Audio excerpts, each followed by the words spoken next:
બનાસકાંઠાના નવા એસપી પ્રશાંત સુંબેએ ચાર્જ સંભાળતા પહેલા મા અંબાના દર્શન કરી મંદિરના શિખર પર ધજા અર્પણ કરી।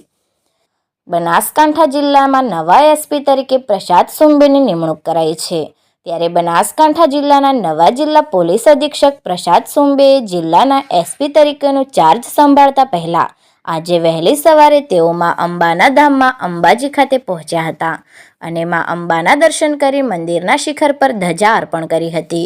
જોકે બનાસકાંઠા જિલ્લાની વર્ષોની પરંપરા છે કે અહીં જે પણ કોઈ આઈએએસ કે આઈપીએસ અધિકારીની નવી નિમણૂક થાય એટલે તેઓ પહેલાં મા અંબાના દર્શન કરી માતાજીને ધજા અર્પણ કરી પછી જ પોતાના હોદ્દાનો ચાર્જ સંભાળતા હોય છે।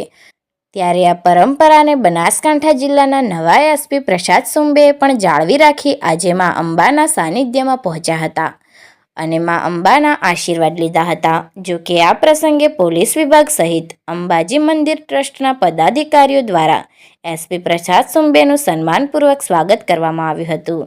સાથે જ એસપી પ્રશાંત સુંબેએ મીડિયા સમક્ષ કાયદો અને વ્યવસ્થાની પણ ચર્ચા કરી હતી।